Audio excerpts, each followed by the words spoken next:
Queridos, estamos chegando ao final da exposição da carta aos Efésios. Nós temos hoje e o próximo domingo na exposição dessa carta.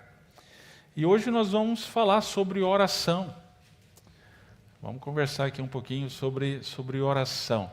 Você já pensou sobre oração, com certeza, mas eu gostaria de propor uma pergunta que talvez você ainda não tenha pensado. Por que orar? Pensa comigo.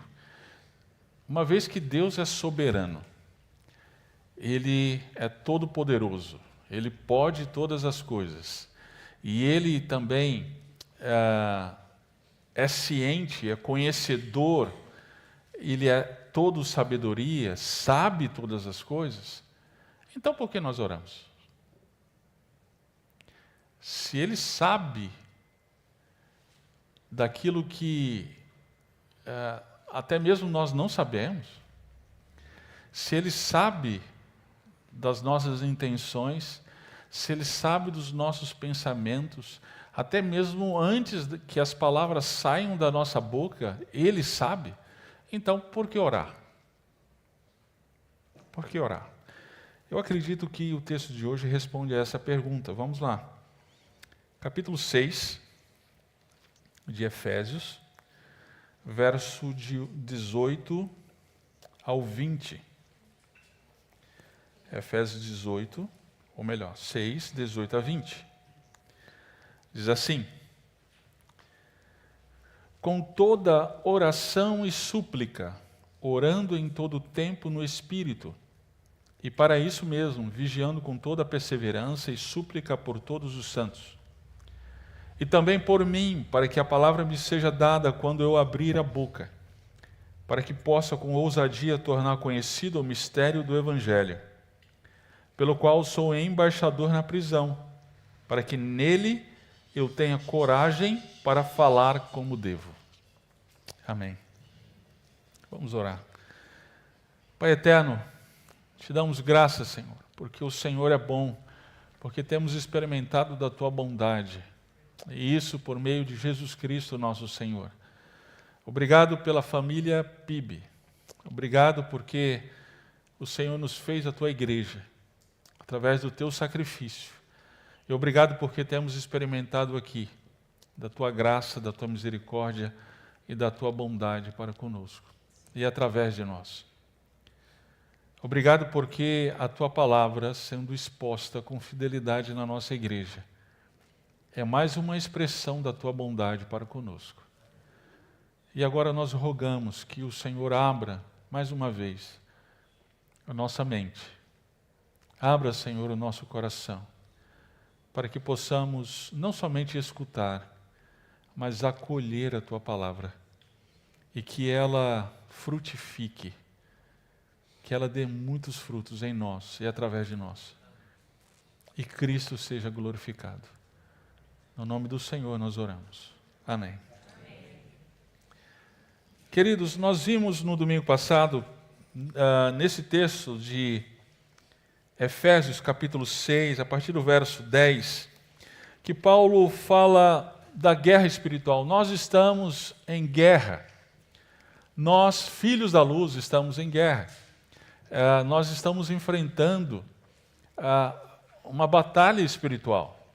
E essa batalha espiritual, como nós vimos nas Escrituras, a partir da palavra de Deus, não é essa batalha espiritual que muitos cristãos da Idade Média entenderam, né? Não é essa guerra física, palpável, né? Cristãos contra muçulmanos, né? Cristãos contra budistas e etc. Não é essa guerra que Paulo está dizendo. Ele diz com todas as letras que a nossa guerra não é contra carne, não é contra sangue, mas sim contra principados e potestades. A nossa guerra é espiritual. Acontece também que não é essa batalha espiritual que muitas igrejas hoje têm ensinado, não é? De repreender demônios e etc. Não é esse tipo de guerra espiritual. Nós vimos que essa guerra ela se dá através de ciladas. O inimigo das nossas almas, ele planeja e ele executa ciladas, são artimanhas, não é? Que fazem com que nós venhamos a desanimar na fé, nos desviar do caminho proposto do discipulado cristão. Ora, então, diante disso, o que nós precisamos fazer? Nos revestir da armadura de Deus. E nós vimos que a armadura de Deus é Cristo Jesus. Nós precisamos nos revestir de Cristo, o nosso Senhor. É Ele a nossa força, é Ele o nosso poder, é Ele que nos dá, então, condições para lutar a batalha que nos está proposta e vencer. Acontece que Paulo, então, aqui, a partir do verso 18, ele coloca nesse contexto de guerra, nesse contexto de batalha espiritual, então, a oração.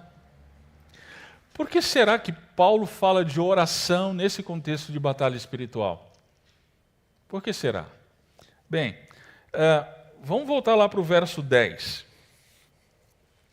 Paulo diz, finalmente, fortalecei-vos no Senhor e na força do seu poder.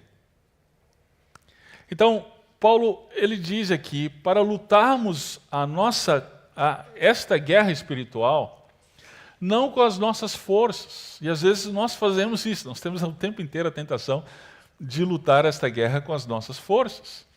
A guerra tem a ver, então, com o fato de sermos ou não um marido de acordo com a vontade de Deus, uma esposa de acordo com a vontade de Deus, filhos obedientes e assim por diante.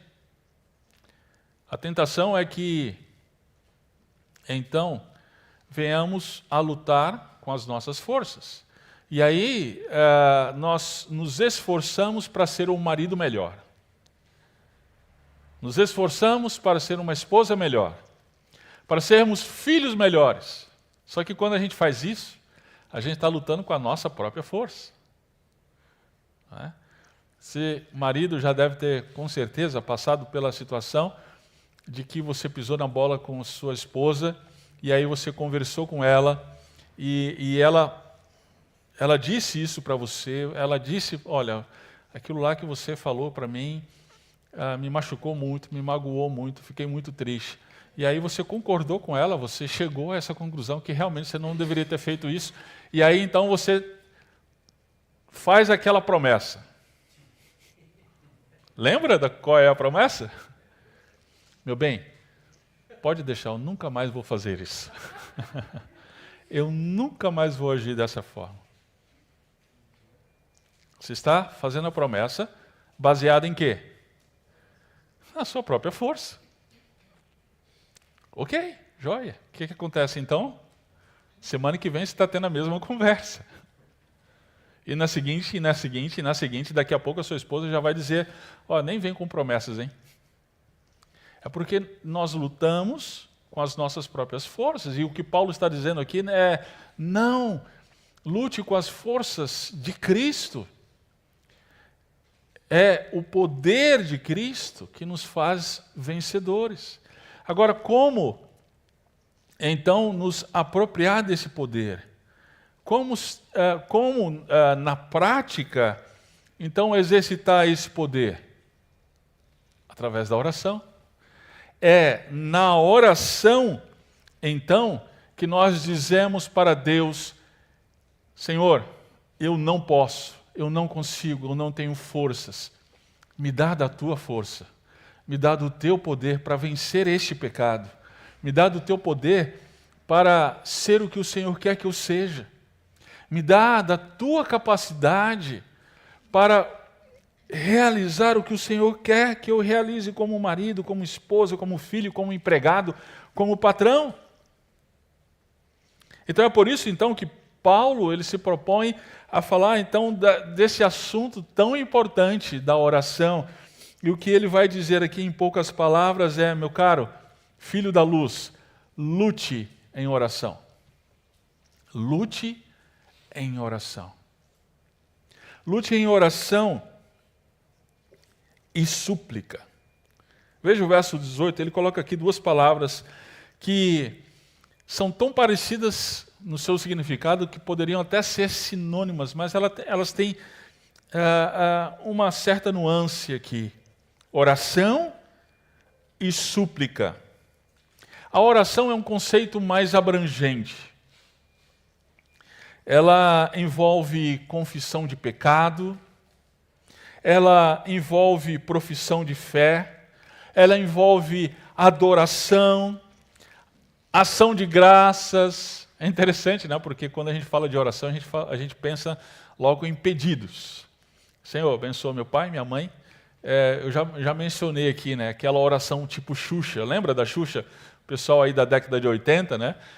No final de cada brincadeira, ela chamava os baixinhos e aí dizia, você quer mandar beijo para quem? E todos os baixinhos, sem exceção, sempre dizia, eu quero mandar beijo para o meu pai, para minha mãe e para os meus irmãos. Lembra disso? Só eu que lembro, né?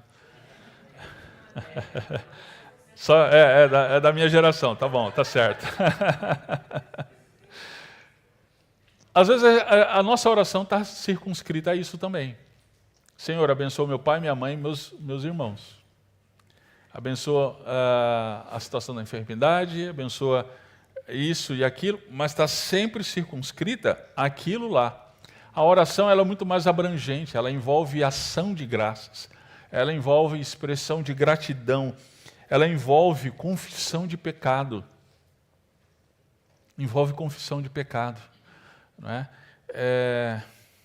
Isso aqui é interessante porque uma das coisas que eu tenho refletido ultimamente é que nós, evangélicos, nós deixamos a prática da confissão de pecados.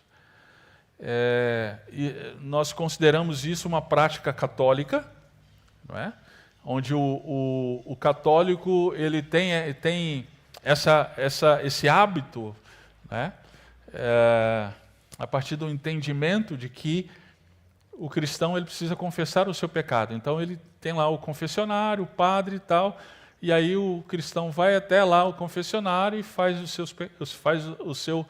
a sua confissão. Nós evangélicos, nós rejeitamos isso, dizemos, não, isso aqui não é bíblico porque o sacerdócio é o sacerdócio universal de todos os santos, de todos os crentes. Isso significa que nós não precisamos de um sacerdote para nos ouvir confessar os nossos pecados. Acontece que perdemos de vista que a confissão de pecado, ela é bíblica.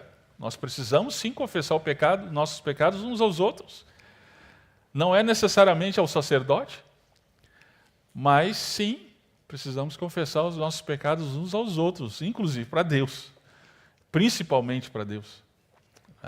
E a oração envolve isso, envolve confissão de pecado, profissão de fé. Nós lemos aqui o salmista ele diz, porque o seu amor dura para sempre. E como nós precisamos confessar a fé, professar a fé em meio às dificuldades. Dizer para o Senhor, em meio à enfermidade, em meio às privações, em meio às dificuldades, como nós precisamos dizer, porque o Senhor, o teu amor dura para sempre. Oração é profissão de fé também. Profissão de fé e adoração, exaltação ao Senhor. Isso é oração. E também, Paulo ele menciona aqui a palavra súplica. A súplica ela é mais específica. São pedidos, mas pedidos insistentes. São pedidos por situações específicas, só que esses pedidos eles perduram. Nós batemos na mesma tecla diante de Deus. Às vezes nós pedimos para Deus sobre algo específico, dizemos, Senhor, já está aí na tua mão, não vou orar mais, hein? Não vou orar mais. E se for da vontade do Senhor, que nós oremos por um filho durante 20, 30, 40 anos? E se for da vontade do Senhor, que nós venhamos a orar por um marido, por uma esposa, durante 20, 30 e 40 anos. Deus é soberano. Deus, ele sabe mais do que nós precisamos. Então, a súplica, ela tem esse caráter de perseverança, de insistência diante de Deus. E, querido, oração e súplica são duas asas do mesmo pássaro, que estão nas Escrituras o tempo todo. Jesus, ele orou regularmente. Ele orou sozinho, inclusive com súplicas. Lembra da ocasião antes da crucificação, imediatamente antes da crucificação, no jardim de Getsêmani? Ele estava orando e orando com súplica. E ali diz a palavra de Deus que ele transpirava, inclusive, sangue. Também era a sua insistência diante do Senhor. Ele orou com os seus discípulos, pelos seus discípulos, até mesmo ensinou os seus discípulos e a nós a orar. Orareis assim: Pai nosso que estás no céu. A prática da oração também era uma prática na igreja primitiva. A igreja primitiva orava o tempo inteiro. A gente lendo o livro de Atos, a gente vê que a igreja primitiva orava. Abra sua Bíblia em Atos capítulo 1, verso 14.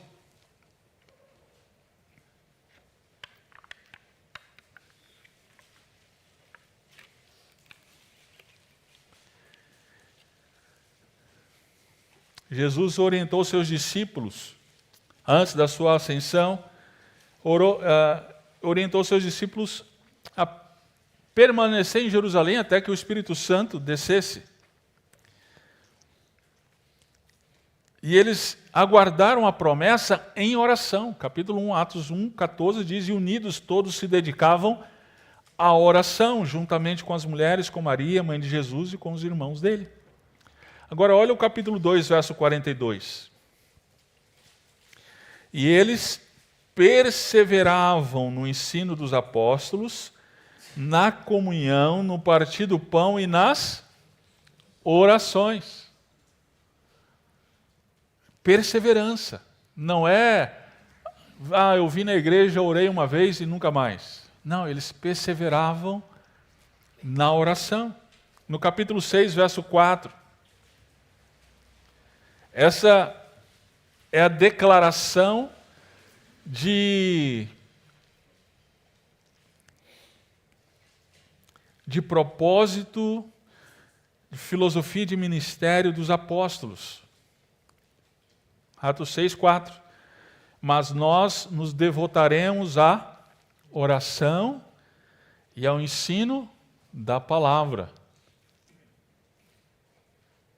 Capítulo 12, verso 5. Atos 12, 5. Pedro estava preso. E o que a igreja fazia? A igreja orava a Deus com insistência. A palavra aqui é súplica. A igreja orava a Deus com insistência. Paulo, ele fala de oração e súplica o tempo inteiro nas suas cartas. Ele pede oração o tempo inteiro nas suas cartas. Filipenses capítulo 1, no verso 19, ele diz: por isso, pois sei que isso resultará em salvação para mim pela vossa súplica, pelo socorro do Espírito de Jesus Cristo. Em Filipenses, no capítulo 4, verso 6, qual é o antídoto contra a ansiedade? Ele vai dizer: não andeis ansiosos por coisa alguma, pelo contrário, sejam os vossos pedidos plenamente conhecidos diante de Deus. Por meio do quê? Ele vai usar as duas palavras aqui: oração e súplica. Como não ficar ansioso? Oração e súplica. Se eu estou ansioso, está faltando o quê?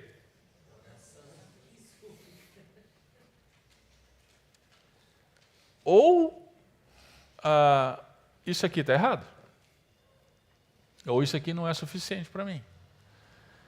Se eu vivo em crises de ansiedade, talvez, provavelmente, é porque está faltando uma vida de oração e súplica para mim. A prática da oração. Aí eu preciso te perguntar, como está a sua prática? Como está a sua vida de oração? Como você tem se colocado diante do Senhor? Você tem orado sozinho? Você tem tido tempo de oração sozinho diante de Deus? Você tem orado com a sua família? Você tem um tempo de oração com a sua esposa, com o seu marido, com seus filhos? Como está o seu tempo de oração? Você tem orado com a sua igreja? Com o povo de Deus? Como está a sua prática de oração, queridos? Paulo diz, esteja diante de Deus em oração e súplica. Filho da luz, lute em oração. Ore e suplique. Voltando lá para Efésios 6, no verso 18, Paulo ainda vai dizer, ore em todo o tempo, no Espírito.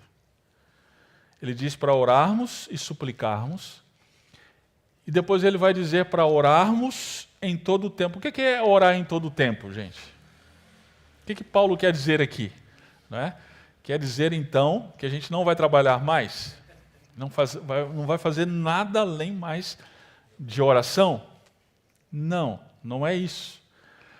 O que Paulo está dizendo é, ore no tempo bom e no tempo ruim.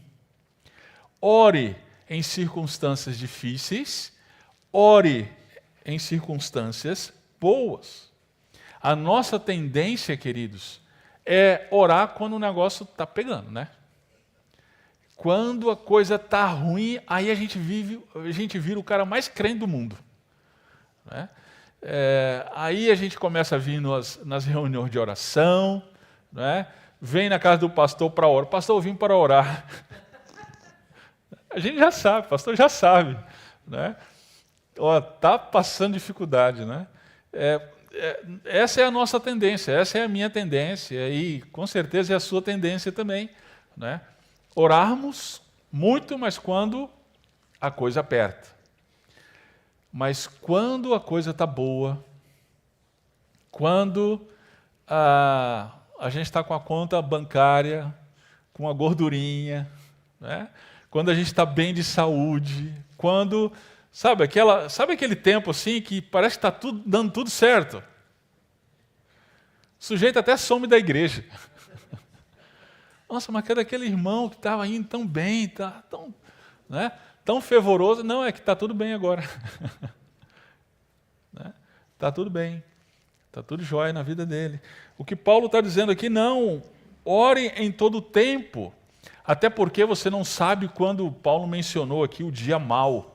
Né?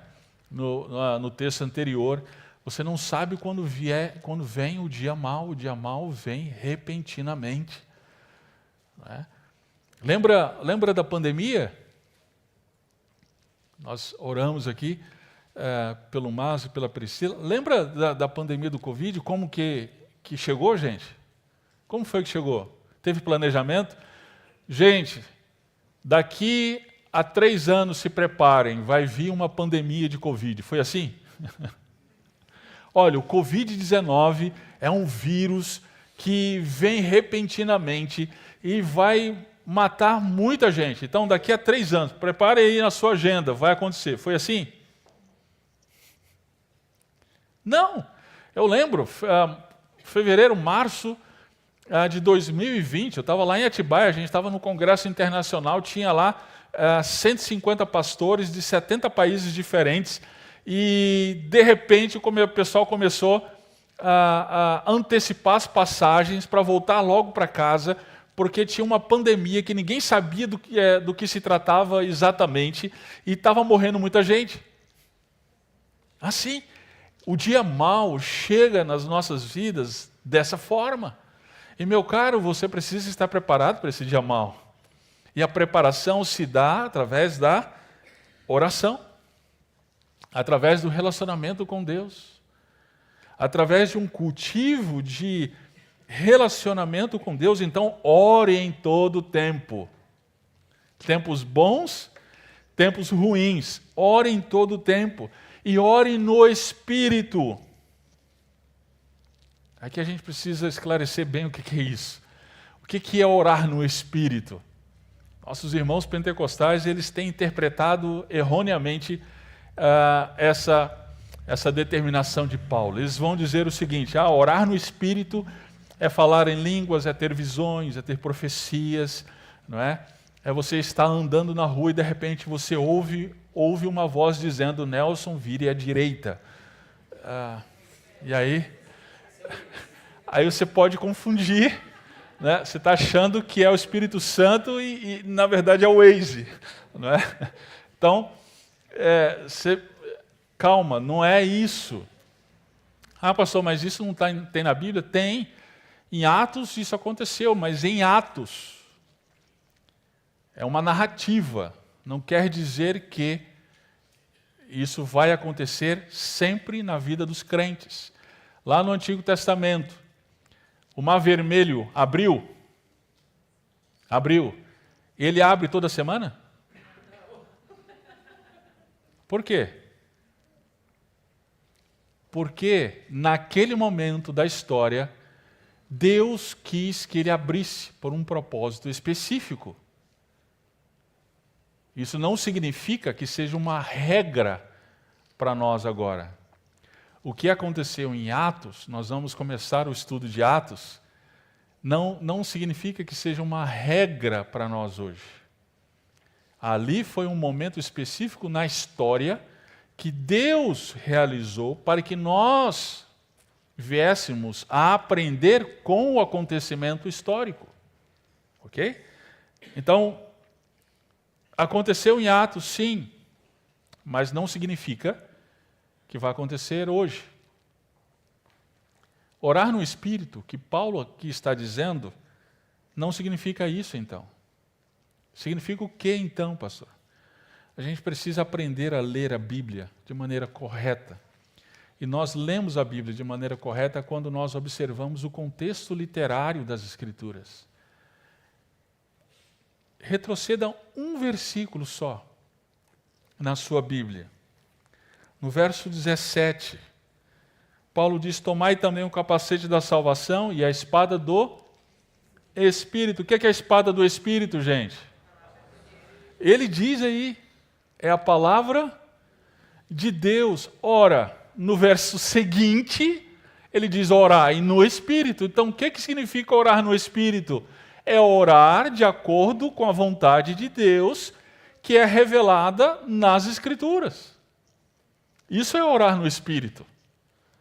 Então, nós oramos no Espírito quando nós oramos de acordo com a vontade de Deus, de acordo com a palavra de Deus.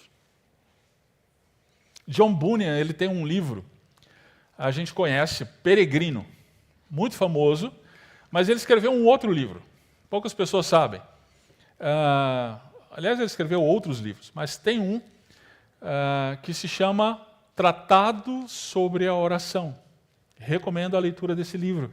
Ele é muito bom. E ele diz assim: a oração é o derramar de modo sincero, consciente e amoroso o coração, a alma diante de Deus, por meio de Cristo, no poder e ajuda do Espírito Santo, buscando as coisas que Deus prometeu. Aonde? Aquilo que está em conformidade com a sua palavra, para o bem da igreja, com fiel submissão à sua vontade.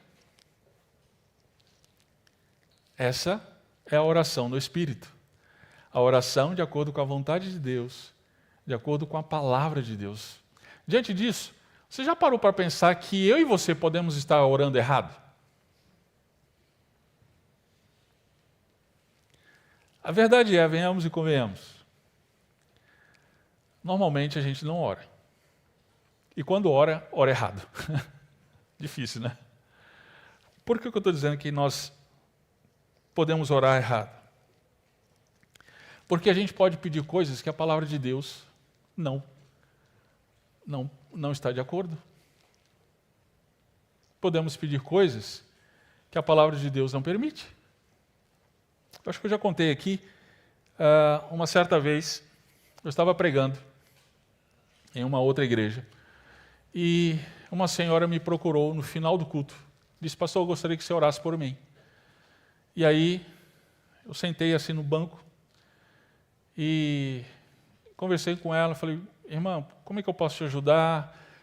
Me fala mais um pouquinho para que a oração seja mais específica. Ela falou: pastor, e ela estava chorando copiosamente.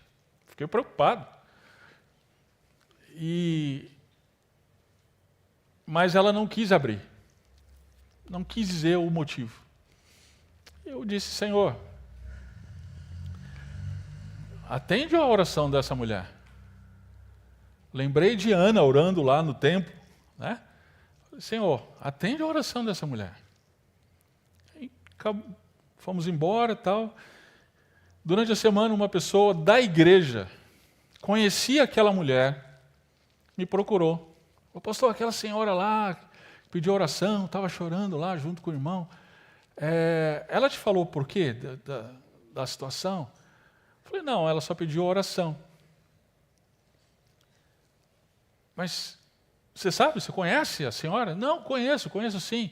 E é por isso que eu estou conversando contigo. Sabe o que era? Aquela mulher, ela ora há vários anos para que o marido de uma certa mulher, colocando ao contrário, para que a mulher de um marido, ela venha a óbito, que ela morra.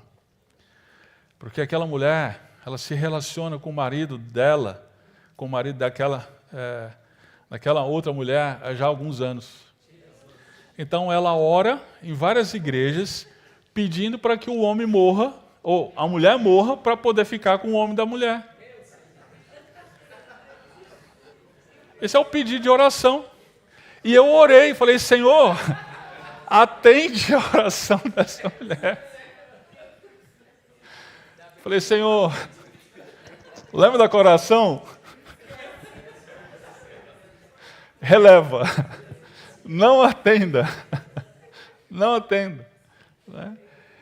Isso é um exemplo, eu sei, é um exemplo drástico, é um exemplo que não acontece normalmente, né? Mas que exemplifica quantas e quantas vezes nós oramos coisas que são contrárias à palavra de Deus. Às vezes a gente ora, um jovem pede oração: eu quero casar, pastor, ora por mim, eu quero casar com aquela moça ou com aquele rapaz. E você vai ver, não é crente. Peraí, mas a palavra de Deus diz, orienta. Não o relacionamento entre trevas e luz não pode acontecer, não é a vontade de Deus, mas está orando, pedindo aquilo. Isso não é oração no Espírito, não é uma oração de acordo com a vontade de Deus. Quantas vezes a gente ora para que Deus mate aquele que ofendeu a gente? Os discípulos de Jesus, eles disseram: Senhor, você quer que a gente peça que, como Elias, caia fogo do céu? E Jesus, ele disse: vocês não sabem de que espírito sois. Eles estavam, então, pedindo para Jesus se eles podiam orar daquela forma. Quantas vezes nós oramos errado? Né? Tem aquele pedido de oração também que é para falar de mal do outro, né? Tiago, capítulo 4, ele é muito claro, né? Irmãos, não falem mal um do outro. Né? Mas já viu aquele pedido de oração? O sujeito vem para a reunião de oração de quarta-feira, ou então faz aquele pedido de oração via WhatsApp. Meu irmão, olha, ora pelo Marquinho. É mesmo? Por que orar pelo Marquinho? Eu não sei não, mas ele deve estar com algum problema. É mesmo? É, porque assim, ele falou uma coisa para mim que me ofendeu tanto. Né? Ele me ofendeu tanto, eu estou tão magoada com o Marquinho. Então a gente precisa orar por ele. Meu querido, isso não é pedido de oração, isso é fofoca. Isso é maledicência. A palavra de Deus diz para você não fazer isso. A palavra de Deus diz para você procurar o Marquinho e se consertar com ele. Quantas vezes oramos errado? Quantas vezes nós oramos de uma forma que não é a vontade de Deus? Às vezes nós também estamos vendo aqui forma de orar errado, né? Podemos pedir até coisas boas para Deus, mas de uma forma idólatra.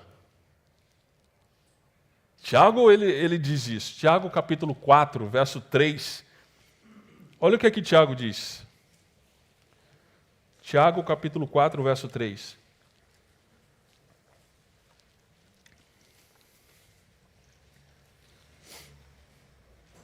Pedis, o que é pedis? É oração, não é?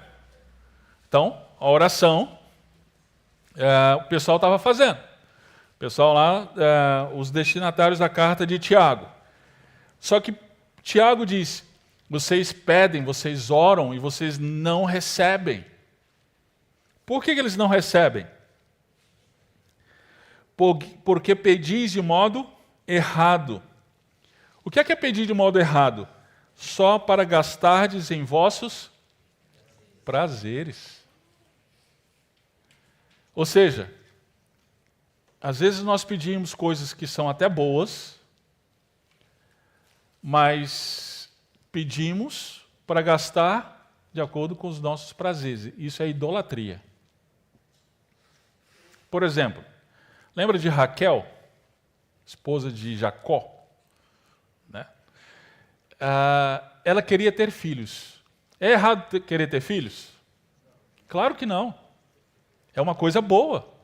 E nós podemos pedir a Deus e devemos orar, até com insistência, para ter filhos. Sim, faça isso. Não é errado. Isso é recomendável. Mas sabe como é que Raquel colocou isso? Chegou para Jacó e disse, dai-me filhos, senão morrerei. Olha só. Ter filhos é uma coisa boa.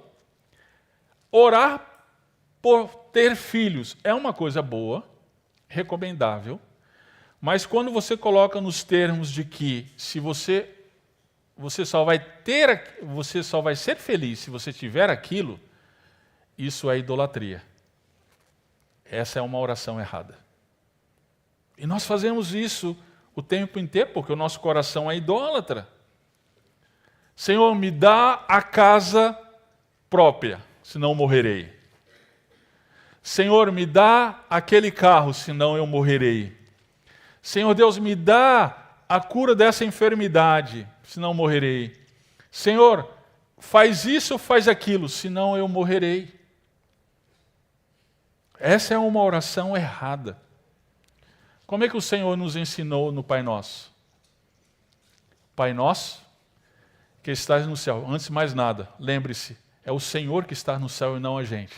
Ele é soberano. Ele é Senhor. Ele é altíssimo e não nós. Santificado seja o teu nome. Venha a nós o teu reino. Seja feita a tua vontade, assim na terra como no céu. Essa é a primeira parte do Pai Nosso. E como é que a gente ora? Pai meu, que estás aqui na terra do meu ladinho, sempre para me servir. Santificado seja o meu próprio nome. Venha a mim o meu próprio reino. Seja feita, lembre-se, a minha vontade. Assim no céu como é feita na terra. Assim nós temos feito as nossas orações. E Deus não ouve. Quando nós oramos, mas oramos com este caráter, com este coração, Deus não ouve. Como Tiago diz, o Senhor não atende os nossos pedidos. Então, ore e suplique. Ore em todo o tempo e no Espírito. Ou seja, de acordo com a vontade de Deus. Ainda no verso 18 do capítulo 6 de Efésios, Paulo diz: persevere na vigilância da oração. É interessante ele colocar essa figura aqui, né? É uma imagem, é uma metáfora mesmo da sentinela. Vigia, guarda. Né? Aqui está sugerido, então, o trabalho de um soldado que está em sentinela. Ele não pode esmorecer. Então, esteja em oração sem esmorecer. A gente viu isso lá em Atos. A igreja suplicava diante do Senhor. E isso sem esmorecer. A igreja orava por Pedro com insistência diante de Deus. Sim, queridos, nós precisamos orar com insistência por Indaiatuba. Nós temos feito essa oração. Nós temos que orar para que o Evangelho do Senhor Jesus Cristo seja pregado em Indaiatuba e em toda a região. Orar sem esmorecer, orar com insistência, que o Senhor salve aqueles que Ele mesmo quer nessa cidade. Precisamos orar com insistência. Precisamos orar com insistência pelos nossos parentes. Quantas vezes nós somos tentados, diante de um filho que dá trabalho, a dizer: ah, Senhor, agora entregue para o Senhor, viu? É com o Senhor. Meu caro, eu quero encorajar você a não esmorecer, a se colocar com insistência como um sentinela, orando pelo seu filho, orando pela sua filha, pelo seu marido, esposa. Ore, ore, ore. Com insistência, para que eles venham conhecer o Senhor. Precisamos orar pelos nossos colegas de trabalho, pelo chefe, pelos funcionários. Ore com insistência diante do Senhor por eles. Então persevere na vigilância da oração. Agora veja o verso 19.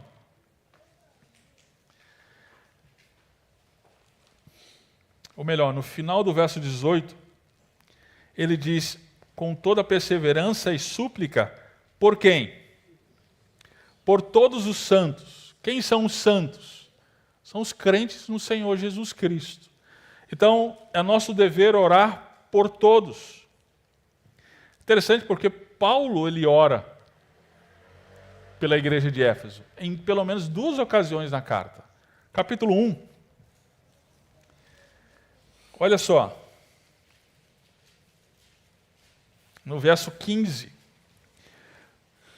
Paulo diz: por isso também eu, tendo ouvido falar da fé no Senhor Jesus que há entre vós e do vosso amor para com todos os santos, o que ele fazia? Verso 16. Não cesso de dar graças por vós, lembrando-me de vós nas minhas orações.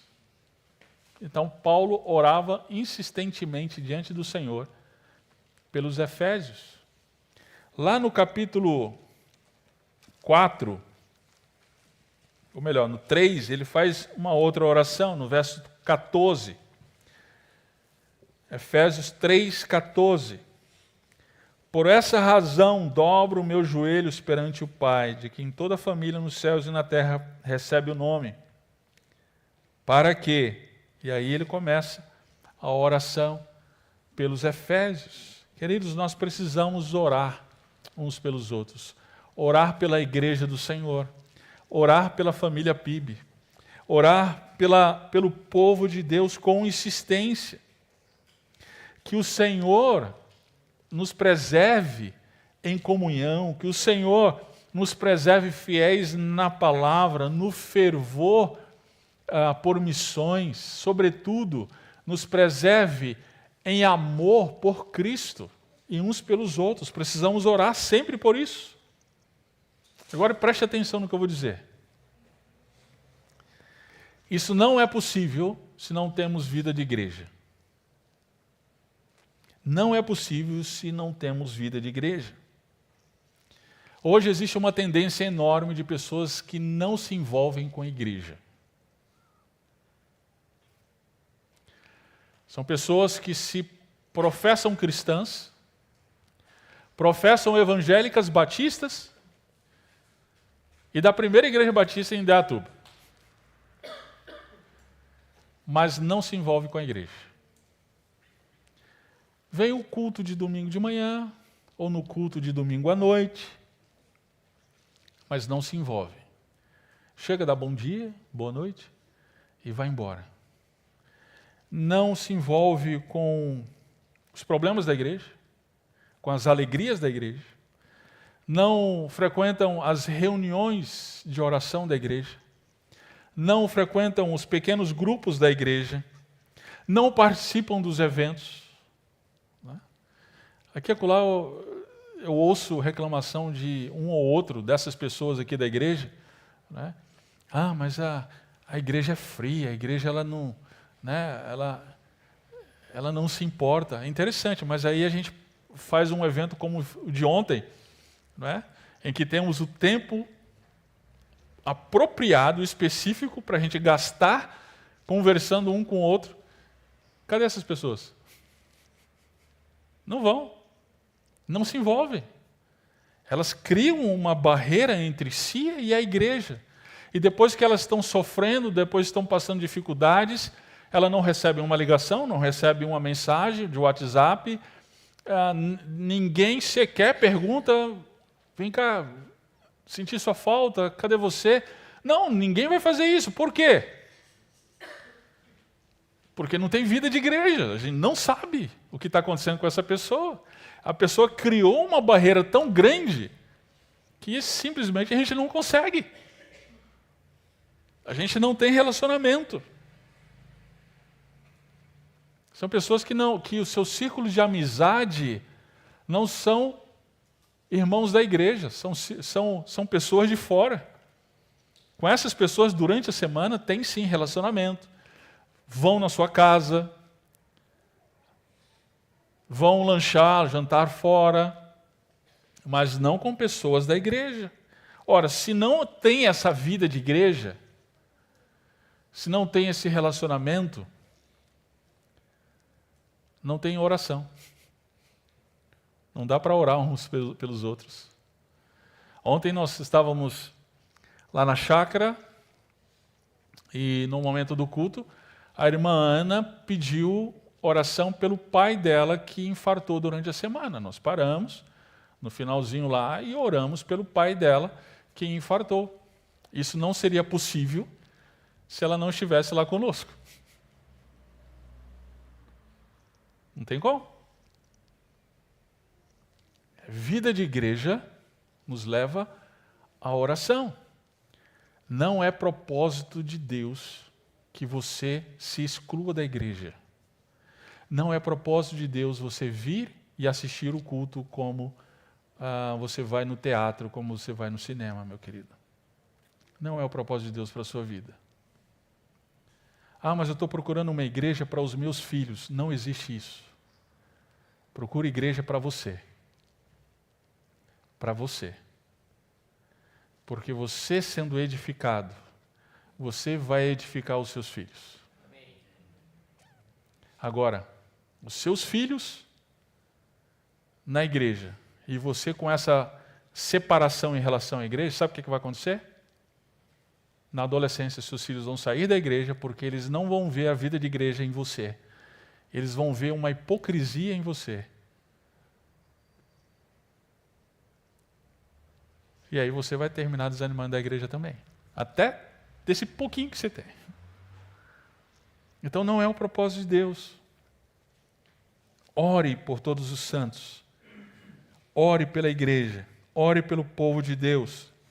E Paulo conclui aqui no verso 19 e verso 20, dizendo para suplicarmos para os seus leitores, que os seus leitores suplicassem por ele. Bem, eu não sou apóstolo, obviamente,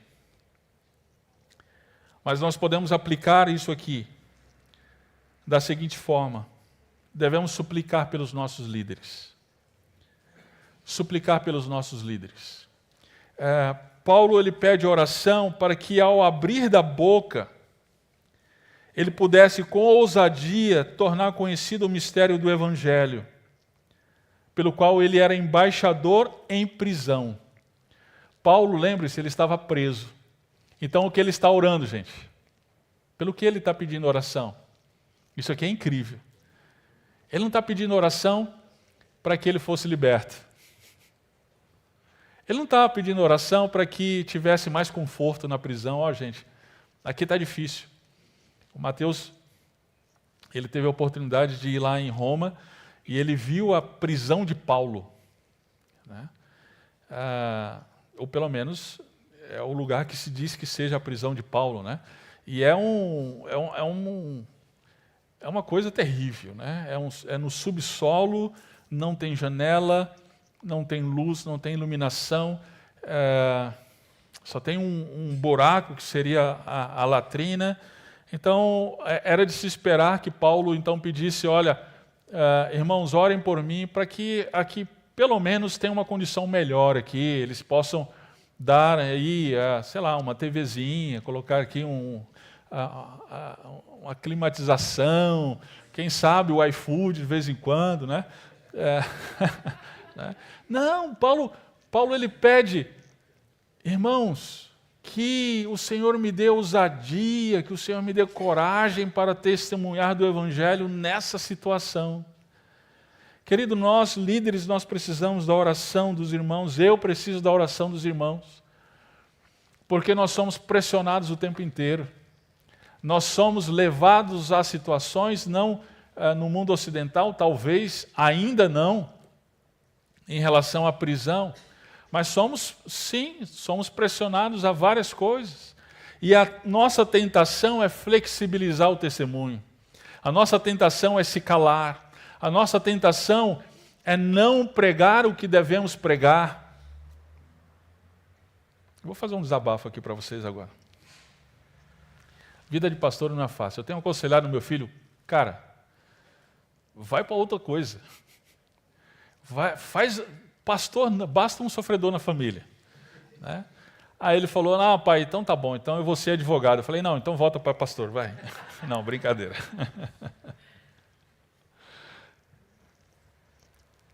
Porque o pastor, ele hoje, quando ele prega, tem alguém dizendo assim, pastor, você pregou contra o divórcio, você me ofendeu, hein?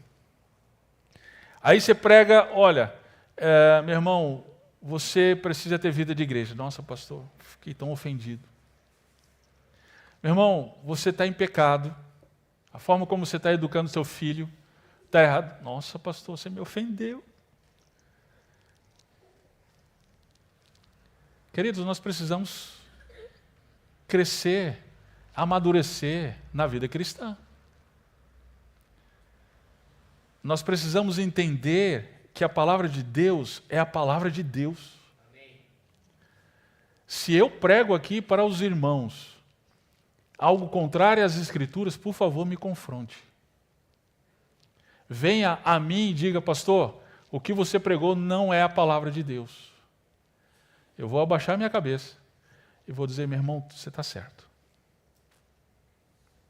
E vou chegar aqui no púlpito e vou dizer, igreja, me perdoe. Mas se eu estou pregando aqui a palavra de Deus, por favor, abaixe você a cabeça e diga, sim, Senhor. Amém, Senhor. Eu estou errado. Eu estou errado. Eu preciso mudar. Eu preciso da graça do Senhor para ter a minha mente e o meu coração transformados. Então, querido, ore por mim. Ore por mim, ore pelos seus líderes, porque nós temos sim, sofremos sim essa pressão. Sofremos essa pressão. E a vontade, de fato, queridos, é realmente flexibilizar, como vários pastores têm feito. É interessante, você já deve ter percebido, que eu tenho um compromisso com os irmãos de pregar livros inteiros das Escrituras. Sabe por quê? Um dos motivos é o seguinte: a gente não pula textos difíceis. Não dá para pular. E tem textos difíceis nas Escrituras. E como tem. E como tem. O que muitos pastores hoje fazem é não pregar livros inteiros das Escrituras. Prega o que se chama de sermão temático. Aí prega um assunto, hoje eu vou falar sobre amor. Aí amanhã fala sobre a graça de Deus. Aí domingo que vem fala sobre a misericórdia de Deus. Querida, é o coaching evangélico. É o coaching evangélico. Ele nunca confronta ninguém. Ele nunca vai contra ninguém. As pessoas saem super animadas da igreja. Vamos que vamos. Eu sou o cara. É o cara indo para o inferno. Porque é a palavra de Deus sendo pregada fielmente que nos livra do inferno. Então, por favor, ore. Ore porque sim, eu sou tentado. Sim. Dá vontade, tem dia que dá vontade de dizer, Senhor, eu vou ser um desses coaches. Eu vou pregar agora só alegria. Né? Eu preciso da oração dos irmãos. Em tempos difíceis como esses que nós estamos vivendo, eu preciso que a igreja ore por mim, ore pelos demais líderes. Né? Nós, falando de uma forma agora mais geral, conselho pastoral, nós temos a tentação de flexibilizar as coisas. Lembra o que Pedro fez? Pedro, ele tinha um grupo dos judaizantes. O que era o grupo dos judaizantes? Eram aqueles que se diziam evangélicos, mas eles não acreditavam na suficiência de Cristo. Eles diziam, não, a gente tem que crer em Jesus, mas também tem que fazer a circuncisão. A gente crê em Jesus, mas também tem que guardar o sábado. Isso é heresia, mas tinha lá na igreja primitiva. O que Pedro fez? Pedro foi tentado e ele caiu nessa tentação. Olha, o apóstolo Pedro, de ser político. De ser político. Agradar os judaizantes e agradar também os que não eram judaizantes. Isso está lá em Gálatas, capítulo 2. Paulo, quando viu isso, ele teve que confrontar Pedro na cara. Nós, líderes, inclusive irmãos do conselho pastoral, nós somos tentados a ser políticos. A agradar o grupo tal da igreja, agradar o mesmo grupo da igreja. Nós não fomos chamados, irmãos, a sermos políticos. Nós fomos chamados a sermos fiéis ao Senhor. Ao Senhor. Agrade a quem agradar. Desagrade a quem desagradar. Que sejamos fiéis. Só que para isso a gente precisa da oração dos irmãos. Precisamos que os irmãos perseverem por nós em oração. No início do sermão, a gente começou com uma pergunta: por que orar? Se Deus é soberano e sabe de todas as coisas, por que devemos orar? Você já tem essa resposta? Nós não oramos porque Deus precisa da nossa oração. Nós oramos porque nós precisamos de Deus. Nós oramos porque nós precisamos entender que a força vem do Senhor. Nós oramos porque o nosso coração precisa o tempo inteiro ouvir: Deus, eu preciso do Senhor. Deus, eu não sou nada. Deus, eu não tenho força, eu não tenho poder. Eu preciso do Senhor. Quantas e quantas vezes eu oro, queridos? Oro durante a semana, oro pelos irmãos. Eu oro da seguinte forma: Senhor, eu não sou um bom pastor.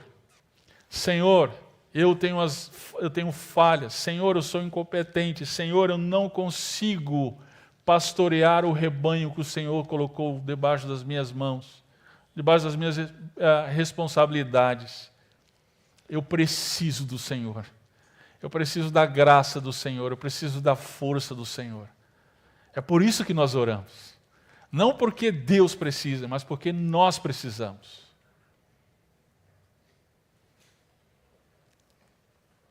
Eu quero te encorajar. Se você esmoreceu, eu quero te encorajar hoje de manhã a voltar à oração. A voltar a se dedicar à oração. Talvez você precise mudar a sua prática em relação à igreja. Ter vida de igreja. Se arrependa e passe a ter vida de igreja. Talvez você precise de mais informações. Procura o Marquinho, da Samira. Ele vai te dar mais informações dos missionários da igreja. Pega os folders, pega as propagandas, os informativos dos missionários, imprime, coloca lá na sua mesa do jantar. Toda vez que você for ter uma refeição na sua casa, você vai ver aquilo lá e você vai orar. Você vai lembrar de orar. Pega um chaveirozinho, não sei se o Moja ainda tem esse chaveirozinho, o chaveirozinho da igreja, coloca na chave do seu carro. Toda vez que você for dirigir, você vai pegar o chaveirinho da igreja, você vai ver o símbolo da igreja, você vai lembrar de orar pela sua igreja. Não sei, você que vai desenvolver essa prática, mas faça isso agora, hoje, já. Lute em oração. Esse é o plano de Deus para mim e para você. Vamos orar. Pai eterno, nós acabamos de ouvir, Pai, a Tua palavra sobre oração e ela nos desafia, ela nos confronta, ela nos faz ver, Senhor, que muitas e muitas ocasiões nós não oramos, mas não oramos porque não nos sentimos dependentes do Senhor. Queremos lutar com as nossas próprias forças. Obrigado por nos ajudar a entender que a oração é a expressão de dependência ao Senhor. Obrigado por nos ajudar a entender que precisamos nos colocar diante do Senhor, suplicando pela força, pelo poder do Senhor, para que não venhamos a esmorecer, para que possamos cumprir a missão que o Senhor nos tem dado, e assim Cristo ser glorificado nas nossas vidas. Sejamos, Senhor, uma igreja em oração. Que sejamos, Senhor, uma igreja prostrada diante do Senhor, para que possamos estar de pé diante do mundo. Assim que nós oramos em Cristo Jesus, o nosso Senhor e Salvador. Amém. Queridos, já estamos encerrando o nosso culto. Deus abençoe os irmãos. Temos agora o nosso intervalo. Tem um cafezinho ali.